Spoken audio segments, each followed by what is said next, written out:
अब देख रहे हैं धनक टीवी और मैं हूं आपके साथ उज़मा। बढ़ते हैं सिंध की खबरों की जानिब।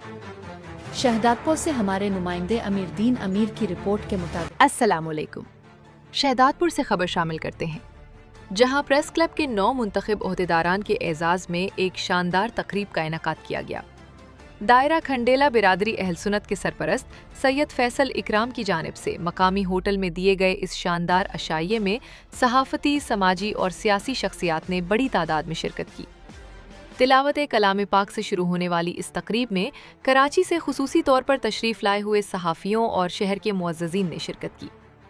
तकरीब के मेज़बान सैयद फैसल इकराम ने मेहमानों का इस्तकबाल करते हुए उम्मत मुस्लिमा के इत्तेहाद और भाईचारे पर जोर दिया। तकरीब के रूह रवां सैयद फैसल इकराम ने कहा कि तरक्की की मंजिल पाने के लिए हमें बाहमी इख्तलाफात को पसे पुश्त डालकर एक होना पड़ेगा। दुश्मन अनासिर हमें तकसीम करना चाहते हैं, लेकिन अक्ल व शऊर का तकाजा है कि हम मुत्तहिद होकर मुल्क व कौम की खिदमत करें।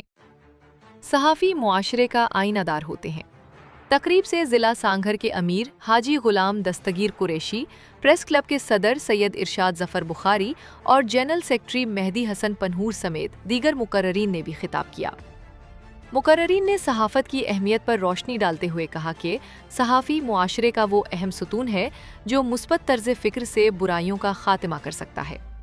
अवाम में शऊरी बेदारी पैदा करना और उन्हें मनफी सरगर्मियों से दूर रखना सहाफ़ी की बुनियादी जिम्मेदारी है। तकरीब के इख्तिताम पर रिवायत को बरकरार रखते हुए प्रेस क्लब के ओहदेदारान नूर सिंधी सरपरस्त, सैयद इरशाद ज़फ़र बुखारी सदर, Mehdi Hasan Panhwar general secretary, Mansoor Baig additional general secretary नायब सदर, अब्दुल हमीद खोसू राब्ता secretary Imran Qamar, doctor GM Ghauri, office secretary Rana Nadeem Saleem, Shad Mangi, Asad Dhayari और कराची से आए मेहमानों बशमूल इमरान सिद्दीकी, सैयद इकबाल, सैयद आबिद वहाब रेहान अहमद और दीगर को सिंध की रिवायती अजरक और दस्ती चादर के तहाइफ पेश किए गए। खुश जायका खाने और नेक तमन्नाओं के साथ ये खूबसूरत महफिल रात गए अपने इख्तिताम को पहुंची।